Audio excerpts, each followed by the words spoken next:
galing San Beda, galing ng San Beda.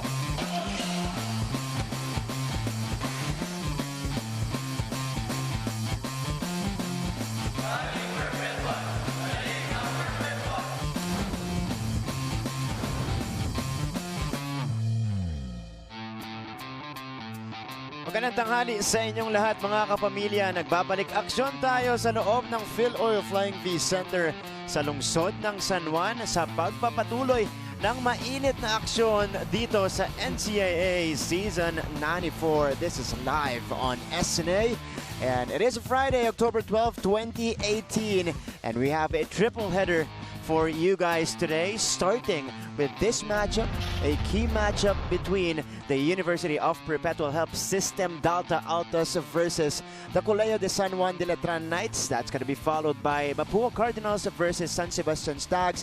At ang ating ikatlong laro ngayong araw na ito, we have the EAC Generals and the JRU Heavy Bombers. Pero sisimulan muna natin ang aksyon between the Altas and the Knights. Maraming salamat po sa pagtutok nyo live on SNA, SNA HD Channel 166, Liga and Liga HD Channel 183, the #1 sports website in the country, sports.abs-cbn.com and youtube.com/abs-cbn sports. This is Martin Aviar checking in for our first game today.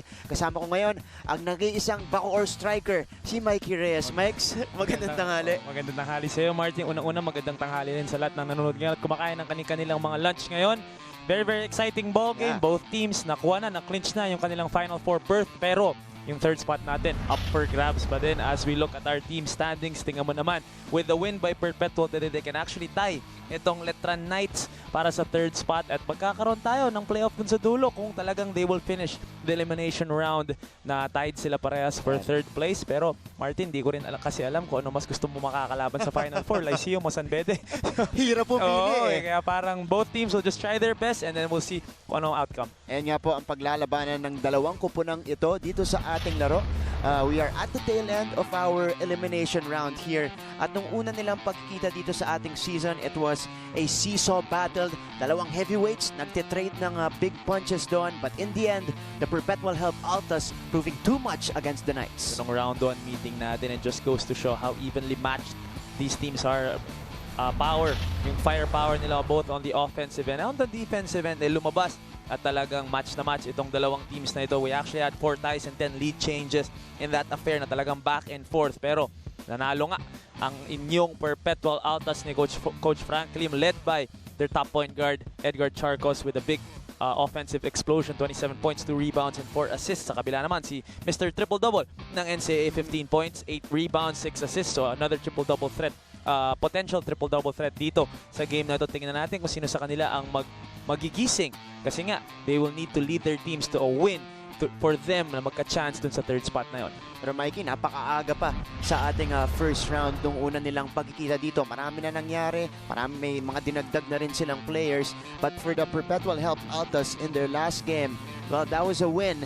And he's done this multiple times this season, set his career high in points.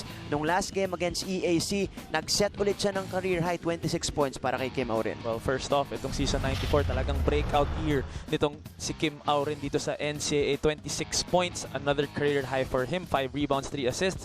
And talagang binibigyan na siya ng bola, binibigyan na siya ng kumpiyansa because they know that once Kim Aurin gets his rhythm, especially to start the ball game, maganda ang magiging tsansa nitong Perpetual sa kahit sinong kalaban nila. And he also shot very efficiently on the floor. 9 out of 15 from the field in just less than 30 minutes of play. 26 points para dito kay Kim Aurin. Ngayon pumunta naman tayo sa kanilang makakalaban, the Letran Knights. Mikey, to begin the season, they were not known as a 3-point shooting team.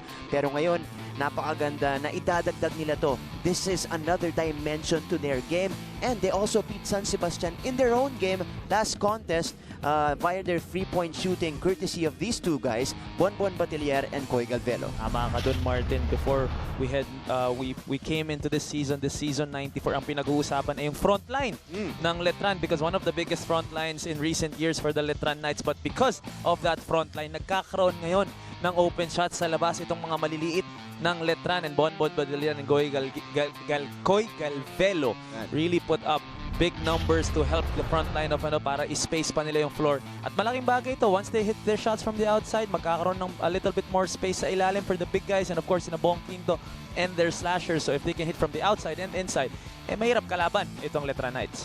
Napakagandang bunot mula kay Coach Jeff Napay ang si Koy Calvelo. Imagine, another weapon, unknown weapon na unearthed na dito sa ating NCAA Season 94 that makes them a very dangerous team. Pero ngayon, bago tayo magpatuloy, punta muna tayo sa ating ikatlong miyembro ng ating broadcast team. Nandyan, ang diwata ng NCAA, si Roxanne Montealegre. Hi, Rox! Hi, magandang hapon sa inyo, Martin and Mikey. It feels good to be back home at syempre sa mga kapamilya natin, nasa kanilang tahanan, nasa school, nasa opisina, o kung nasan man kayo, even on the road.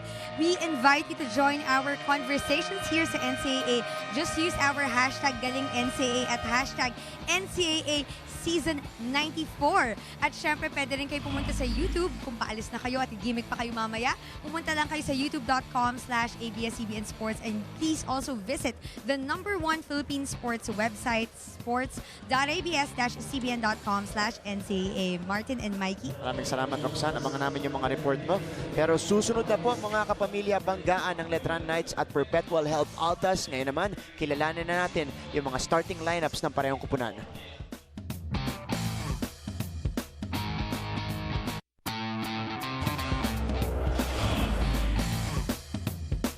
Edgar Charcos, point guard. Jelo Rason, shooting guard. Ezet Prince, center. Romel Mangalino, forward. AJ Coronel, shooting guard.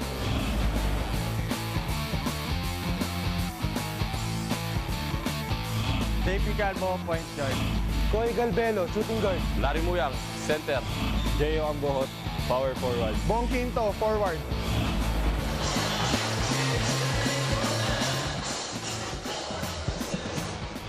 Nagbabalik ang NCAA Season 94 live on SNA. At ito ang starting unit ni Coach Frankie Lim. Stinart niya ulit dito, Mikey, si Jello Razon in place of Kit Jimenez, who will be coming off the bench today. Dito naman sa kawila para dito sa Colegio de San Juan de Letran Knights. At the 2 again, starting for them ay ang kanilang sniper na si Coy Galvelo, who has been shooting well. Adding another dimension to Letran's game dito sa ating season, working alongside Calvo, Muyang, Quinto. That's the starting unit for the Letran Knights. Our officials for today, number 11, Jorge Serapia, number 24, Jerry Gabriel, number 49, Prince Angeles, and number 50, Paulo Bracero. Also in the lineup, starting lineup here of Letran is J.O. Ambohot. We are entering the first quarter of this game. Number 3 versus number 4, Colegio de San Juan de Letran Knights versus the University of Perpetual Health System, DALTA Altas. Mikey, magiging maganda ang banggaan natin dito kasi ang paglalabanan ng parehong kupunan, positioning niya sa ating Final Four. Oo, kaya nga nang sabi natin, with the Perpetual win today, they will tie itong Letran at third place. Kaya lang, yun nga yung sinasabi natin kanina, hindi mo alam kung sino gusto mo makalaban sa Final Four, whether it be Lyceum o San Bede, parehas ka mahihirapan doon. Pero syempre, you would want that third place finish. Itong dalawang kupunan showing might here in the season as we see Bong Quinto miss his first shot of the game. Ito si Charcos tumatakbo, naagaw yan ni Larry Muyang. Bong Quinto slowing down the pace here. Binigay kay JP Calvo, who steps into a 3. It's good. And rhythm three-pointer there for JP Calvo. First assist also for Bong Quinto in today's game. Pero mga mapapalaban dito si JP Calvo. This may be the strongest backcourt sa NCAA with Razon and Charcos leading the charge para dito sa Perpetual. Napakagandang matchup nito. Jello Razon binabantayan ngayon ni Coy Galvelo. Here's AJ Coronel from the top of the key. Oh, in and out.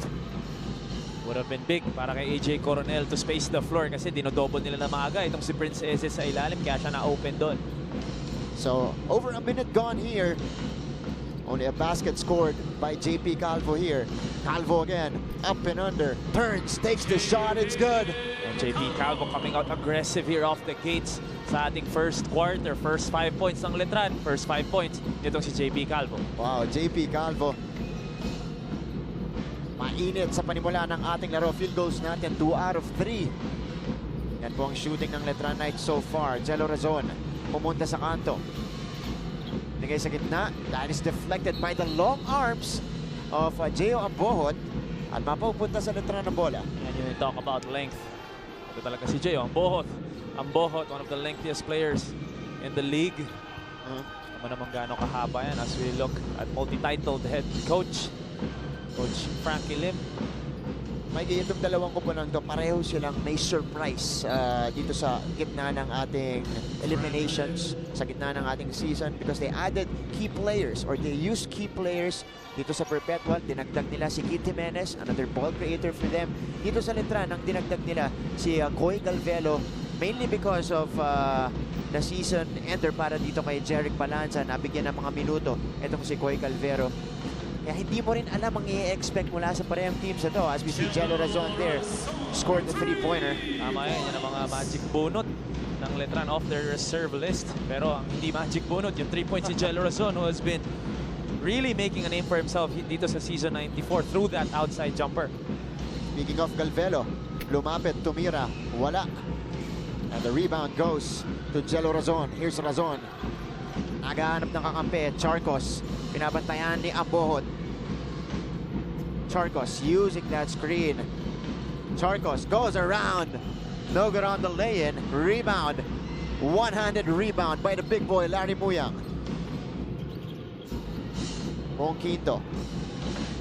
Goes to Calvo again. JP Calvo, binabantayan ngayon ni Edgar Charcos. 12 seconds to shoot para sa mga Letranista. Here is Quinto using that screen. Quinto. Oh, all the way to the hoop. Too easy there for Quinto. No one clogged the lane as Quinto charged to the basket. I'm sure tuwang-tuwa. Etong si Philip Emerald, another revenge in the making. Keep the streak going, Knights. That's right. Bawing sa bumawi dito ng Letran. Aaron naman, let's go Knights. Take home the W. Yan ang sinisigaw niya dyan sa ating Twitter. Again, you guys can join us. Twitter.com/ABS-CBN Sports and hashtag NCAA Season 94. Coy Calvelo. Mintes yung tira niya. That was a sorry miss from him. Medyo minadali ni Coy yung tira niya ngayon. Jello Razon was creeping up on him from behind. Ano mas gusto yata ni Coy Calvelo sa malayo siya lagi tumitira. 7-3 lead now for the Letran Knights. Quinto goes to the corner. Galvelo short on the corner 3. Oh, pero maaagaw to ni JP Calvo. JP pulling up against Eze. So empty possessions for the Letran Knights. Coronel bounce pass. Binigay kay Charcos. Nice cut by Edgar Charcos. Good activity off the ball for Edgar Charcos, cutting to the basket and that nifty floater down the lane. Sabayan lang tayo. Dito sa ating first quarter, lead is down to 2 for the Knights. Quinto. Pass deflected by Coronel. And that's last touch on AJ. We got a timeout here. An early 7-5 lead for the Letran Knights.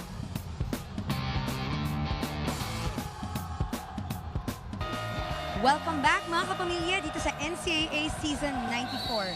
The first loss of Letran this season was actually sa Perpetual Health Altas. Kaya naman sabi ni Coach Jeff Napa, that humbling experience is what they needed to get to where they are today. Dagdag pa niya, from that first day up to today, mas matalino na sila, mas magaling na sila, mas masipag na sila, at mas nag-gel na ang team together. Pero ngayon, ang panglaban nila at ang baon nila, hindi lang ang kanilang galing, kundi unpredictability. Anong masasabi niyo dyan, Martin and Mikey? Maraming salamat, Roxanne. Oo nga, that was a magang alarm para dito sa Letran Knights. Yung pagkatalo nila against the Perpetual Health Altas.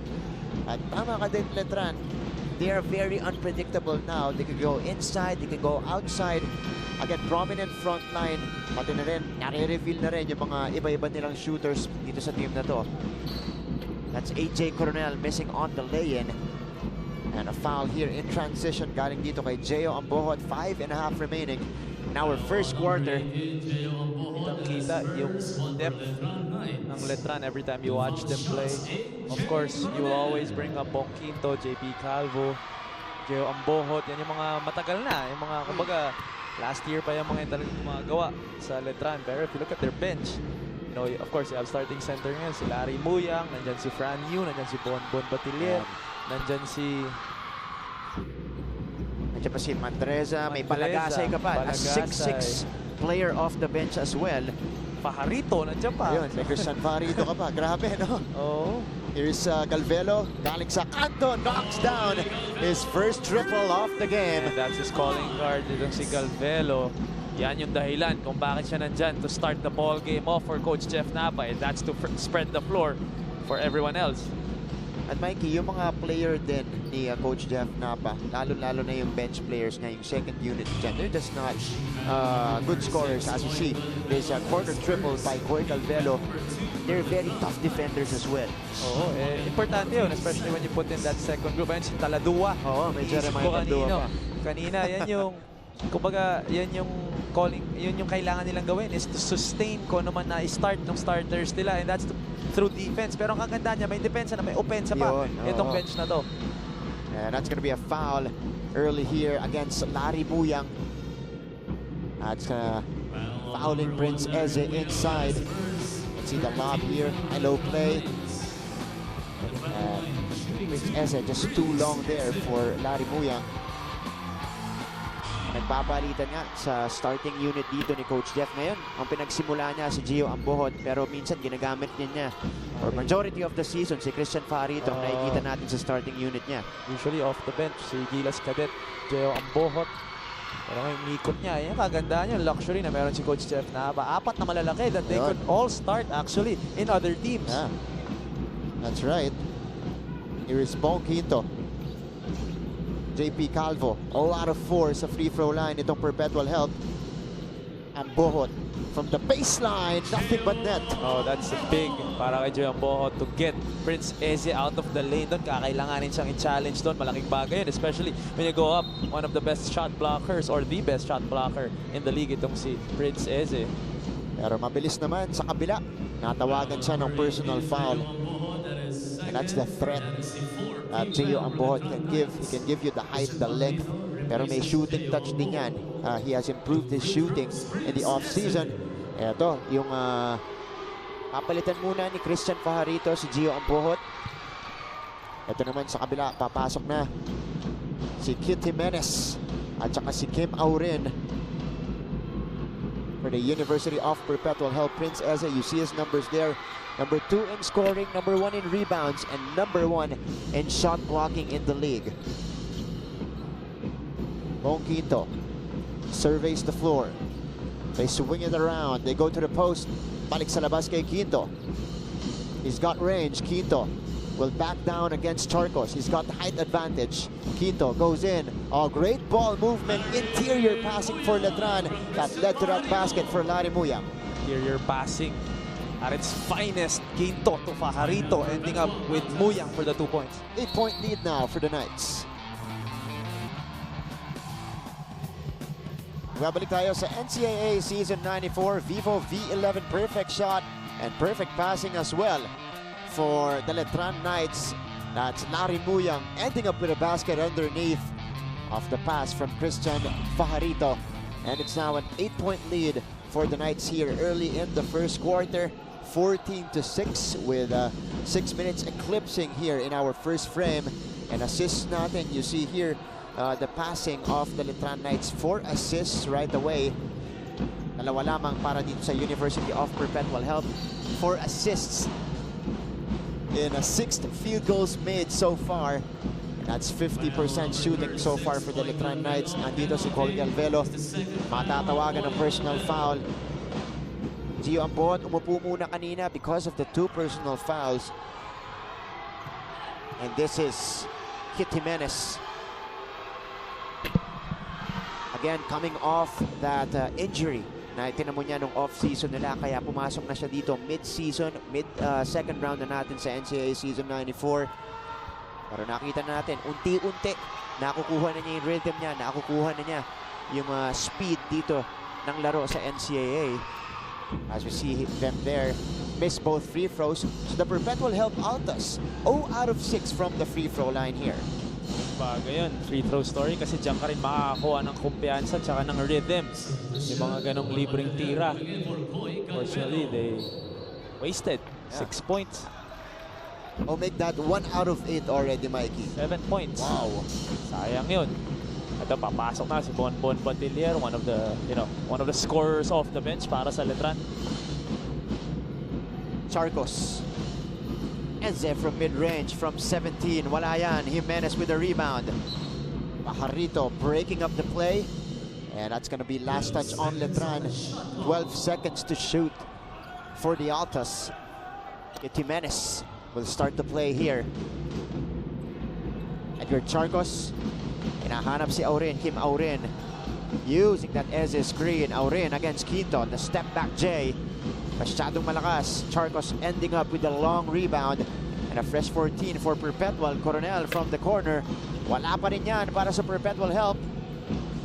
Struggling here in the first quarter. And the Letran Knights with a chance here to extend the lead to double digits. Muyang does that, plus the foul. One of the most efficient players, or actually the most efficient player in the NCAA.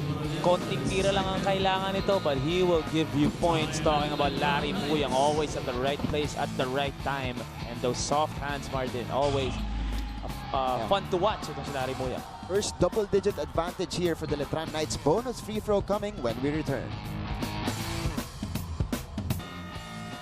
Nagbabalik ang NCAA Season 94. Nakikita nyo on your screens ang mga veterano ng Letran Knights. JP Calvo, Bong Quinto.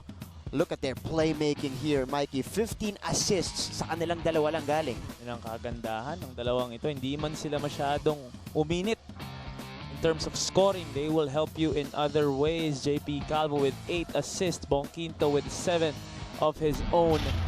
Waga, nagtutulungan talaga sila to make sure that they lead the team to victories. And JP Calvo on your screens. Bong Quinto is actually the leading assist guy in the league at about 7 per game. Pero ito si Larry Muyang will take the bonus free throw. Muyang completes the 3-point play. 11-point advantage now for the Knights. Edgar Charcos nagbababa ng bola. Aurin, hounded by Quinto. Oh, tap from behind. Pero last touch yan kay Bong Quinto. 11 seconds pa natitira sa shot clock ng Perpetual. An 11-point lead here for Letran. And Perpetual struggling on the offensive side. There's JP Calvo scoring on the break. Fast break points para dito sa Letran. Tuwang-tuwa yung mga bata. No! Prince Eze serving up the facial there on Christian Pajarito. Oh no! Welcome to the top 5 plays of the week, Christian Pajarito. Welcome to Prince Eze's poster. Woo! Look at the hammer here. That is Instagram worthy right there for Prince Eze over Christian Pajarito. And the smile, the big smile on Prince Eze's face. Wow, could be the game-changing play here for Perpetual. Ay-complete rin niya yung 3-point play. Bong Quinto, up and under. Goes class, no good. Eze with the rebound. Charcos, pinuntahan si Peralta. Peralta fires. Peralta drops it in. And this is the run that Perpetual needs to end the first quarter. That's a 6-point swing there off of that 3-point play coming from Prince Eze. Here's the steal from Kit Jimenez. Jimenez against Quinto on the break. Wala. Peralta no good on the cleanup. Jimenez pa rin not giving up. And that's going to be a personal foul on JP Calvo. You gotta love yung sipag itong mga taga Perpetual. Big 3-pointer here by Peralta. On the other end, good defense. At nakakuha sila ng 2 free throws doon para dito kay Jimenez. Kaya lang, they really need to make their free throws. Nagsimula yung run na yan, syempre, sa game-changing dunk neto ni Prince Eze and Kit Jimenez. Continuing to score here.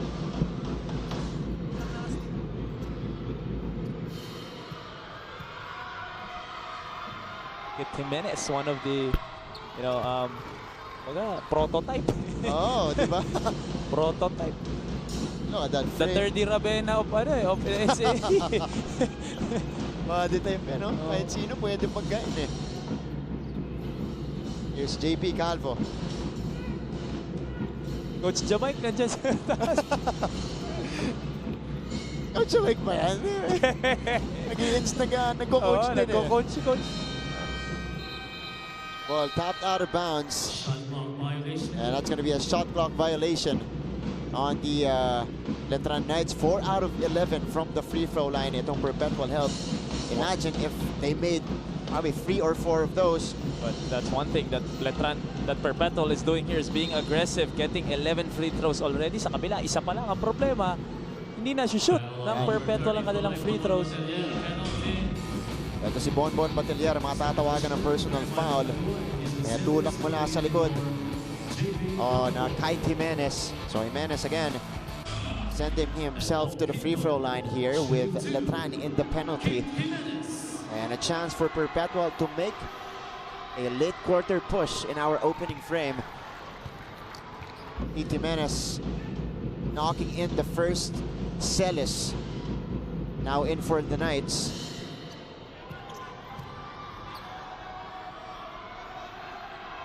Jimenez 2 for 2, and it's now a 3-point game with a minute remaining in the first. Fouls natin dito.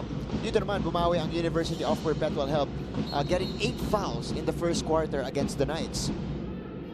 That's another foul on them. They're not yet in the penalty here. Kim Aurin coming in para sa Perpetual. Isa pa to sa mga inaasahan na ni Coach Frank Kilim, especially on the offensive end. Pero ngayon, babantayan niya si Christian Fajarito. Here's Fajarito. Soft touch off the glass and in. Taking advantage of his height is Christian Fajarito, just jumping and soaring over Kim Aurin for those 2 points off the glass. Ito yung field goals kanina. Perpetual is struggled here in the first quarter. 4 out of 14. Kim Aurin.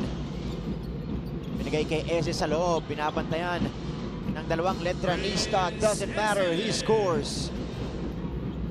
Doesn't really matter kung ilang blue shirts ang dumedepensa dito kay Prince Eze kasi talagang mas matangkad siya sa kahit sinong nasa floor ngayon. So he just raises up for those 2 points. 6 na puntos na para dito kay Prince Eze. And that's gonna be a personal foul on Ray Peralta with 13.5 seconds remaining in our first quarter. Bonbon Batelier. The shot clock is off. Batelier drives. Batelier, no good. Palagasay with the rebound. Christian. Oh, flips it up and in. At the buzzer there, Christian Palagasay giving the Letran Knights the 5-point advantage. And that's one way to end the first quarter for Letran. Palagasay giving them a little bit more cushion, a 5-point lead entering the second quarter.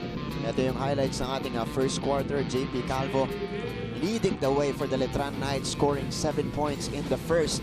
Si Edgar Charcos naman, that was his only basket so far. Bongkito also entering the scoring party here, and this is the poster dunk for Prince Eze on Christian Fajarito that sparked the big run by the University of Perpetual help, overcoming the double-digit advantage. But they still trailed this one by 5 points, 23-18. Pagbalik po natin, second quarter action of this game.